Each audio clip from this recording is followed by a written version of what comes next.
la dejo por gente que no haya podido venir o por si sirve para algo. Y espero, no voy a tocar todos los temas que figuran ahí en el índice, porque yo creo que hablar más de 25 minutos, media hora, es muy difícil seguir la atención. Entonces voy a intentar centrarme en esa parte, como mucho, 25 minutos. Y luego, bueno, pues aparte, las preguntas o el debate siempre suelen ser incluso lo más interesante de actos como este, ¿no? Entonces, bueno, pues ahí tenéis un poco el índice.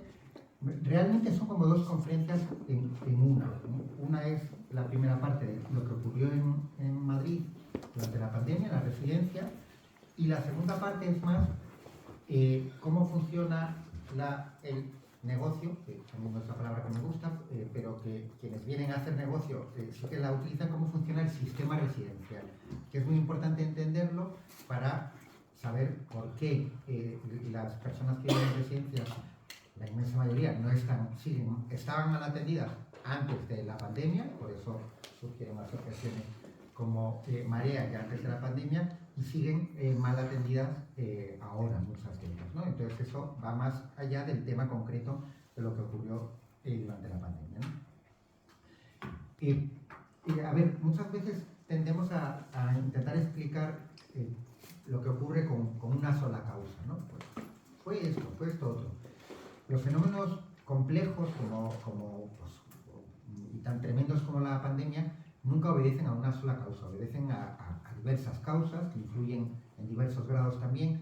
Y yo creo que como los periodistas tenemos la obligación de ser lo más rigurosos y estrictos posibles y por lo tanto, bueno, pues explicarlo con la mayor objetividad posible. Entonces, cuando se habla de las causas de la tragedia, a mí me gusta dejar eso como primer punto, ¿no? Voy a hacer, hay lo que yo llamo causas objetivas, que es evidente que era un virus desconocido, muy contagioso, que afectaba gravemente a la gente mayor. Eso fue un elemento, claro, no había vacuna al principio, y por lo tanto eso fue un elemento que influyó en lo que ocurrió, sin ninguna duda. Luego, las residencias son lugares, bueno, lo pongo entrecomillado, diseñados para contagiar un virus. ¿Por qué? No que estén diseñadas a propósito, pero son un lugar donde perfectamente un virus encuentra un hábitat perfecto para que haya contagios masivos. Porque hay habitaciones dobles, muchos espacios comunes, muchas personas dependientes. Obviamente no se puede cambiar un pañal o darle de comer a 2 metros de distancia, ¿no? O la distancia de seguridad que nos pedían. Parte de estas razones obedecen a causas económicas, que veremos luego. Pero bueno, la realidad es que eso es la situación o cómo son las residencias. Luego había importantes déficits estructurales previos a la pandemia, ¿no? Desde que los residentes, la atención primaria prácticamente es como si desapareciese, no la tienen, falta de coordinación muchas veces entre las consejerías de sanidad y servicios sociales, no solo en Madrid, falta de planes de contingencia, había toda una serie de déficits previos. Aquí a mí me gusta hablar de la teoría del tsunami. Los que no quieren que se asuman responsabilidades, los políticos, o que quieren pasar página, siempre hablan de que fue un tsunami. Y yo siempre pongo el mismo ejemplo, que es, vale, perfecto, fue un tsunami, es verdad, porque todos lo recordamos así y lo experimentamos así. Pero cuando un tsunami llega a las costas de Japón, se encuentran unos edificios sólidos, unos servicios de rescate potentes, y cuando llega a las de Haití, arrasa con todo. Y eso ya, como estaban nuestras costas, por seguir con la metáfora, eso sí que ya es responsabilidad de los políticos. Si nuestra sanidad llevaba años y años de recorte, de eso no podemos culpar al virus, eso obedece a unas razones. Si no había planes de contingencia, eso también obedece a unas razones, eso no fue el virus. Recuerdo un artículo que leí de uno de esos que buscan exculpar, que decía, la culpa fue el virus. No, el virus tuvo una parte de culpa, pero luego otros elementos, que es de los que vamos a hablar aquí, aportaron lo suyo. Luego hay responsabilidad de las empresas. No todas las empresas son iguales, no todas las residencias son iguales, entraré luego en más detalle en este tema. Hay algunas donde los familiares están bien cuidados, hay algunas que actuaron bien durante la pandemia, hubo decenas de residencias donde no hubo ningún fallecido, pero hubo muchas otras donde pues hay una parte de responsabilidad. Ahí cito algunas cuestiones: falta de personal, precariedad laboral, el tamaño de los centros, se analizan muchas macroresidencias de 300, 400 y más plazas, un caos organizativo a la hora de sectorializar. Hubo también toda una serie de elementos que influyeron. Y luego, el cuarto gran grupo de causas, la responsabilidad política. El gobierno Ayuso tuvo 4 vías para ayudar a los residentes enfermos, y no utilizó ninguna. Y esto también fueron decisiones políticas. Esto no fue el virus. Se podían haber tomado decisiones diferentes. Voy a entrar en las cuatro causas. La primera es que no medicalizó las residencias. Realmente el protocolo es de lo que más hemos hablado, bueno, lo que nos causa más impacto, ¿no? Porque está ahí un documento negro sobre blanco que pone que no se derive a personas por ser dependientes o tener un deterioro cognitivo. Nos choca, nos impacta, ¿no? Pero no medicalizar las residencias realmente fue como mínimo igual de bárbaro, ¿no? Porque esa es la decisión que se tenía que haber tomado, ¿no? El gobierno de Madrid anunció que se iban a medicalizar las residencias el 12 de marzo de 2020. El 17, Ayuso afirmó que las residencias en su práctica totalidad estaban medicalizadas. Declaración que no solo es mentira, sino que solo puede ser producto de la ignorancia, porque si las residencias no están medicalizadas el 12 y alguien piensa que 5 días después se pueden tener medicalizadas 475 residencias, pues obviamente es que no tiene ni idea de lo que está hablando, ¿no? Pero bueno, aparte era mentira, ¿no? Y el gobierno pudo medicalizarlas, porque alguien puede pensar, bueno, ¿qué hay? ¿Cómo medicalizar las residencias? ¿De dónde sacas al personal? ¿No? Porque no estamos hablando de que para medicalizar lo primero es enviar médicos y enfermeras. Bueno, pues tenían el personal. Tenían el personal porque, entre otras cuestiones, se habían cerrado las urgencias de atención primaria y, por lo tanto, tuvieron a cerca de 1.800 médicos y enfermeros, médicas y enfermeras a su disposición para decidir a dónde los enviaban. Y ahí, en la diapositiva, al final, pone a dónde los enviaron. Enviaron 1.421 al hospital de campaña del IFEMA, 351 a los hoteles medicalizados y 54 a las 475 residencias donde vivían más de 48.000 personas. Y luego en IFEMA y en los hoteles medicalizados no dejaron ir a los residentes. O sea, a los médicos y enfermeros que tenían los enviaron a esos dos dispositivos de nueva creación, y luego ahí a las personas que realmente necesitaban ayuda no les dejaron entrar. Todo esto son decisiones políticas y es algo que a día de hoy el gobierno madrileño sigue sin explicar por qué hizo esto. Eso sí, el hospital del IFEMA fue un elemento utilizado como elemento propagandístico, lo bautizaron como el Hospital Milagro, a lo mejor os acordáis, y los hoteles medicalizados también. Ayuso fue como mínimo 2 veces en las 6 semanas que estuvo abierto el IFEMA, ninguna, obviamente, a las residencias donde estaban muriendo cientos de personas al día en los días críticos de marzo y abril.